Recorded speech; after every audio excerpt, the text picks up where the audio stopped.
Hi hello నమస్తే. నేను మీ anchor Shiva. Welcome to I Dream Media. ఈరోజు మన ముందున్న గెస్ట్ టేస్టీ తేజ. ఇప్పటికి మీరు చూస్తే అర్థమైపోయి ఉంటుంది. రెండో ఛాన్స్‌తో అనుకున్నది వాళ్ళ అమ్మగారిని ఎలా అయినా హౌస్‌లోకి తీసుకురావాలనుకున్నాడు.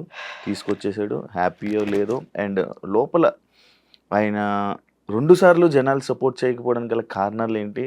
ఇవన్నీ మనకు తెలియని విషయాలు తెలుసుకునే ప్రయత్నం అయితే ఈరోజు టేస్టీ తేజతో మాట్లాడి తెలుసుకుందాం. Hi bro. ఏంటి బ్రో చాలా ఫార్మాలిటీగా ఎలాగైనా అనిపించిందా ఏంటి? కాదు లేదు 2 సార్లు జనాలు సపోర్ట్ చేయకపోవడం ఏంటి బ్రో? ఏంది బ్రో ఇంట్రో? సరే ఓకే. ఇంటర్వ్యూ స్టార్ట్ చేసే ముందు జనాలకు డిస్క్లైమరు. మీరు కింద బేసిక్గా నేను మీకు జనాలకు చెబుతున్నా డిస్క్లైమర్ అంతే. ఎరా ఆట అయిపోయి 2 వారాలు అయింది, ఇప్పుడు కూర్చొని మళ్ళీ ఆట గురించి ఎందుకురా దాని గురించి మాట్లాడుతావు అది ఇది అంటారేమోలే కానీ బేసిక్గా బయటకు వచ్చేసి నాకు అంత మామూలే, అందరూ బాగానే ఉన్నాం. బట్ ఆట గురించి ఆయన క్వశ్చన్ అడిగితే అప్పుడు ఆ మినిట్లో ఏమైంది ఏంటనే దాని గురించి నా సమాధానాలు. ఇప్పుడు కూర్చొని ఇంకా ఆట అయిపోయినా దాని మీద పడి ఎడుతున్నావు, వాళ్ళ మీద పడి ఎడుతున్నావు అంటే కామెంట్లు పెట్టుకోండి ఫరకేలే చెప్పేసా డిస్క్లైమర్. కంగ్రాచులేషన్స్. డన్ అన్న, థ్యాంక్ యూ. మీ అమ్మగారిని అనుకున్న కోరిక తీరిపోయిందా? హ్యాపీయా? దిల్ ఖుష్ అన్న. చెప్పాగా 11వ వారం దాకా కష్టపడ్డా, లాస్ట్ 2 వారాలు ఎంజాయ్ చేశా బిగ్ బాస్ జర్నీని. అమ్మగారు వచ్చాక మొత్తం ఎంజాయ్. అంతేగా, ఏం అయిపోయింది, గోల్ రీచ్ అయిపోయా. సక్సెస్ జర్నీ ఒక టార్గెట్ పెట్టుకుంటాం, టార్గెట్ రీచ్ అయిపోయిన తర్వాత ఆ యొక్క సక్సెస్ జర్నీని ఎంజాయ్ చేస్తాం. హౌస్ లోనే చెప్పాను నేను, బిగ్ బాస్ అమ్మ తీసుకొచ్చింది, ఇది నాకు సక్సెస్, ఇక నేను ఇన్ని వారాలు ఉంటే అన్ని వారాలు నా యొక్క జర్నీని ఎంజాయ్ చేస్తాను Bigg Boss, thank you so much అని చెప్పిన. అది ఎందుకు నార్మల్గా టేస్టీ తేజని ఎందుకు సపోర్ట్ చేయలేదు? యాక్చువల్ ఆడియన్స్ ఎందుకు ఓట్స్ వేయలేదు అని అడుగు. ఓట్స్ వేయలేదు, ఓట్స్ వేయకుండా 13వ వారం దాకా నేను ఉన్నావు.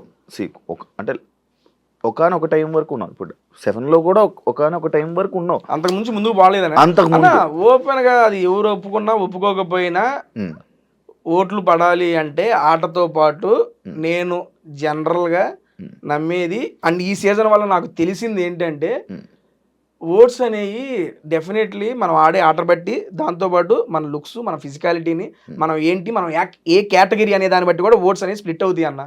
It is open. Comedian category, comedian ఒక పర్స్పెక్టివ్ లోనే చూస్తారు, ఒక హీరోయిక్ మెటీరియల్ ని హీరోయిక్ గానే చూస్తారు, ఒక విలన్ షేడ్స్ అని విలన్ గానే చూస్తారు. ఈ కమెడియన్ కేటగిరీ వాళ్ళని ఒక స్టేజ్ వరకే ఇది చేస్తారు. ఇప్పుడు ఆ వారంలో నేను ఎలిమినేట్ అవడానికి కారణం ఏంటంటే నా తర్వాత ఉన్న వాళ్ళందరికీ నాకన్నా బెటర్ ఓటింగ్ ఉంది. ఆ బెటర్ ఓటింగ్ వాళ్ళు క్రియేట్ చేసుకోగలిగారు, నేను క్రియేట్ చేసుకోలేకపోయా. క్రియేట్ చేసుకోకపోవడానికి కారణం ఏంటంటే అదే. ఇప్పుడు బేసిక్ గా సినిమాల్లో ఉంటామన్న, సినిమాలో అరే ఈ కామెడీ వీడు బాగా చేస్తాడరా, వీడు ఉంటే బాగుంటుందిరా అనుకుంటాం కానీ అరే వీడుంటేనే సినిమాకి వెళ్ళాలరా అని ఎట్టి పరిస్థితులు అనుకో. చిన్నప్పుడు మనం చూస్తూ పెరిగాం, హీరోకి డై హార్ట్ ఫ్యాన్స్, అబ్బా ఆ హీరో సినిమా రిలీజ్ అయింది వెళ్ళాలరా అంటారు కానీ ఆ కమెడియన్ అందులో ఉన్నాడు వాడి కోసం వెళ్ళాలరా అనుకోరు. కానీ సినిమా నడుస్తున్నంత సేపు ఆ కమెడియన్ చేసే కామెడీకి అందరు నవ్వుకుంటారు, ఉంటే బాగుంటుంది అనుకుంటారు కానీ వీడు ఉండాలరా అని అయితే అనుకోరు. ఉన్నంతసేపు ఎంజాయ్ చేశారు, వాళ్ళ ప్రయత్నం వాళ్ళు చేశారు, అక్కడ దాకా తీసుకొచ్చారు. బ్రహ్మానందం గారిని అనుకుంటారు కదా అప్పుడప్పుడు. అదే చెప్తున్నారు, ఆయనతో ఈ పూల కిందండి ఎవరి సెట్ ఆఫ్ రేంజ్ అదే ఉంటుందా, ఏ కేటగిరీకి సంబంధించి నా కేటగిరీ అంటున్నా. అందుకని నా సెన్స్ కి అక్కడ వరకు నేను పుల్ చేయగలిగాను, పుల్ చేశాను. I'm very much satisfied. Tasty Teja ఏం జరుగుతుందో ప్రిడిక్ట్ చేస్తున్నాడు. అంటే లైక్ వాళ్ళు ఒక ఎగ్జాంపుల్, వాళ్ళు నామినేషన్స్ చేసినప్పుడు నాకు తెలిసి మీరు ముందే ప్లాన్ వేసుకుని వచ్చారు, వాళ్ళు నిజంగా ప్లాన్ చేసుకుని వచ్చారు. నాకు బయటకు వచ్చినా తెలిసింది, లోపల కూడా తెలియదు నాకు ఆ విషయం తెలీదు. నేను బయటకు వచ్చిన తర్వాత మామూలు చూస్తుంటే రీల్స్ చూస్తుంటే అప్పుడు కామెంట్స్లో ఏదో వచ్చింది స్క్రోల్స్లో, వీళ్ళు ఇది చేసుకున్నారు, నెక్స్ట్ ఎమ్మటి నేను చెప్పింది వచ్చింది. నిజంగా మాట్లాడుకున్నారా నాకు తెలియదు, అప్పుడు దాకా తెలియదు నాకు. ఎందుకంటే అక్కడ సినారియోని బట్టి బేసిక్గా ఒక సెన్స్ తగిలిద్దన్న మనకి. ఎవరైతే వరుసగా మన పేరు చెబుతున్నారు కానీ నేను నామినేట్ అవ్వట్లా, బికాస్ నేను నా పాయింట్స్లో నేను డిఫెండ్ చేసుకుంటున్నా, వాళ్ళకి స్కోప్ దొరకలా. ఒకసారి ఎక్కేసి ఇంకోసారి ఏదో 9 పాయింట్ చెప్పేస్తాను, నాకు అర్థమైపోయింది. ఓహో మీరు అలా అనుకున్నారా, సరే అనుకోండి. మీరు యాక్చువల్గా రాయల్ వర్సెస్ ఓజీ చేయాలి కానీ వీళ్ళు ఓజీ వర్సెస్ తేజ చేస్తున్నారు, మీ ఆట మీరు ఆడండి, నా ఆటని ఆడతా అన్న. అప్పుడు కూడా వాళ్ళు లేదు మేము అనుకోలేదు అన్నారు. చుట్టూ కెమెరాలు ఉన్నాయి, అందరికీ మైకులు ఉన్నాయి, మీరు ఏం మాట్లాడారు అందరికీ తెలిసిద్ది అని చెప్పినా. బయటకు వచ్చినాక ఇంట్లో ఇప్పుడు దాకా నాకు ఎవరు చెప్పలా, ఇలా అనుకున్నాం అన్నారు కూడా చెప్పలా. బయటకు వచ్చినాక చూసాను అంతే. నేను చూసా. టాస్క్లు కూడా ప్రిడిక్ట్ చేస్తున్నావు, ఎలా అసలు ఇవన్నీ టాస్క్లు ఎట్లా ప్రిడిక్ట్ చేస్తామన్నా? చెప్పేస్తావు అంటే నెక్స్ట్ ఇలా ఉండబోతుంది, టాస్క్ ఇలా అవ్వబోతుంది అంటే వచ్చిన తర్వాత టాస్క్ ఇలా ఆడాలి. బేసిక్గా ఎలా అంటే ఇప్పుడు కాస్త కూస్తో ఆలోచన శక్తి ఉంది కాబట్టి ఇలా జరిగిద్దేమో అని ఒక ఆలోచన అంతే. ఇప్పుడు మనం గ్రౌండ్ లోకి రాగానే గ్రౌండ్ లో టాస్క్ పెట్టేస్తాడు ఆయన, పెట్టేసినప్పుడు అది చూసాను ఇటు నుంచి ఇటు రావాలి, ఇటు నుంచి ఇటు పోవాలి, అది ఇది నేను అవినాష్ మాట్లాడుకుంటుంటాం, అన్న ఇది చేయాలని అది చేయాలని అది చేయాలని. ఒకసారి బిగ్ బాస్ అవినాష్ మీరేమనుకుంటున్నారంటే చెబుతాడు, మీరు అనుకున్నది కాదు, అరే అది కాదంటారు ఊరుకోరా, ఇట్లా అంటే చూడగానే కొన్ని వస్తాయి కదా అది చెప్పుకుంటాం. Maximum majority of the time 90% రైట్లే అయినాయి నేను అనుకున్నాయి. 7లో కూడా గౌతమ్ వెళ్ళి సీక్రెట్ రూమ్ అనేది మీ వల్లే పంపించారు తెలుసా లోపలికి. సగం వాళ్ళ సీక్రెట్ రూమ్ కూడా వేస్ట్ అయింది నీ వల్లే. బొంబాడు ఇది మామూలుగా కాదు అసలు. ఎల్లంగానే ఏడాడ ఉంటాడు వినపడితే గౌతంగా వినపడుతున్నాను మేమే. నేను అది టెలికాస్ట్ కూడా అయిందంట. అవును, సీక్రెట్ రూమ్ లో గౌతమ్ గారు ఉన్నాడని నేను చెప్పిన మా టెలికాస్ట్ అయిందంట. అవునవును, అది అందుకే అంటున్నాను, ఇలా ప్రిడిక్ట్ చేసేసి ఇలా చెప్పడం వల్ల సగానికి సగం అది గేమే మారిపోయింది. యా, సీజన్ 7కి 8కి ఏం డిఫరెన్స్ చూసావు, గమనించావు? నా మీద నాకు కాన్ఫిడెన్స్ వచ్చిందన్న. సీరియస్లీ ఆ కాన్ఫిడెన్స్ రావడానికి కూడా కారణం నేను ఓపెన్ గా చెప్తున్నా, ఏదైనా గేమ్స్ ఆడాలంటే నాకున్న బాడీ స్ట్రక్చర్కి నేను భయపడేవాడిని. అమ్మో ఫిజికల్గా ఏమన్నా అయితే నేను ఇబ్బంది పడతాను, ఈ బిగ్ బాస్ అనేది 3 నెలలు తర్వాత నాకు 30 ఏళ్ళ జీవితం ఉంది, ఏమయ్యేదే. సీరియస్లీ సీజన్ 7లో నాకు ఆ భయం మైండ్లో ఉంది. అండ్ సీజన్ 7లో టాస్కులు ఆడి ఇంట్లో నిలదొక్కోవాల్సినంత అవసరం నాకు రాలా. ఎందుకంటే సీజన్ 7లో ఉన్న ఏకైక ఎంటర్టైనర్ తేజగాడు. సరదాగా ఏదో పని చేస్తున్నాడు, వెళ్తున్నాడు.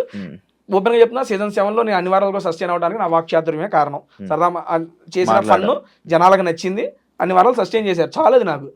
అండ్ నేను టాస్కులు ఆడి నిరూపించుకొని ఇంకా ముందుకెళ్ళాలి, అప్పుడు నాకు భయం ఉండేదన్న. కానీ ఈసారి వెళ్తున్నా, మళ్ళీ అవకాశం వచ్చింది. పోయినసారి లాగే పోయి నవ్వించుకుంటా దిగితే వర్కౌట్ కాదు. ఎందుకంటే నాకన్నా సీనియర్లు అవినాష్ అన్న, రోహిణి గారు, హరితేజ గారు, వీళ్ళందరూ బిగ్ బాస్ కాకుండా బయట కూడా చాలా ఫేమస్. వాళ్ళ యొక్క కామెడీ టైమింగ్ కానీ వాళ్ళకి వివచ్చమైన ఫ్యాన్ బేస్ ఉంది. వాళ్ళందరినీ దాటుకొని నేను అరే తేజ గారు కామెడీ భలే చేశాడు అనిపించుకోవడం చాలా కష్టం, ఓపెన్గా చెప్తున్నా. అండ్ వాళ్ళకున్న ఇదిని దాటుకొని ముందు రావడం కూడా కష్టం. నేను కొంచెం ఓకే, వాళ్ళు కామెడీ చేసినప్పుడు వాళ్ళతో నా వంతు నేను చేసి ఇంకా కొత్తగా తేజగాడు ఏంటో చూపించుకోవాలి జనాలకు అనేది నిశ్చయించుకున్నా. అందుకని సీజన్ 7కి సీజన్ 8కి డిఫరెన్స్ అనేది చాలా బాగా జనాలకు కనపడింది, దాంతోపాటు నాకు కనపడింది. ఇది నాకు హెల్ప్ అవ్వడానికి కారణం ఏంటంటే అంతకుముందు కేబీకేజీ అదే కిరాక్ బాయ్స్ కిలాడి చేసాను. అందులో టాస్కులు నేను 9 టాస్కులు ఆడితే 7 టాస్కులు నేను గెలిచా. అమ్మని అమ్మ తేజగా నువ్వు టాస్క్ ఆడితే గెలుస్తావా, నువ్వు ఆడతావా అని నాకు అనిపించి ఇంకప్పుడు ధైర్యం వచ్చి టాస్కుల్లో అడుగు ముందుకేసా. గెలవని ఓడిపోని, నువ్వు ఆడాల్సింది ఆడు, చేయాల్సింది చెయ్యి, జెన్యూన్ గా చెయ్యి, గెలిపోవడంతో సంబంధం లేదు, నీ ప్రయత్నం చెయ్యి. నేను లోపలికి వెళ్ళేటప్పుడు మైండ్ లో అదే పెట్టుకున్నా, అలాగే ఆడా. అవును, ఈసారి ఫిజికల్ టాస్క్లు కూడా బాగా ఆడావు. ఇప్పటికీ అన్నా నువ్వు నమ్మవో, ఇదిగో రైట్ హ్యాండ్ బొటన్ వేలు ఉంది కదా, బస్తాల టాస్కుల్లో మిలికెడింది. డాక్టర్ గారిని అడిగితే బిగ్ బాస్ హౌస్ లో 6 వీక్స్ నీకు ఆ పెయిన్ ఉంటుంది అన్న. స్టిల్ ఆ పెయిన్ ఇంకా ఉంది నాకు. నేను నడుస్తుంటే నాకు ఆ పెయిన్ ఉంది ఇంకా.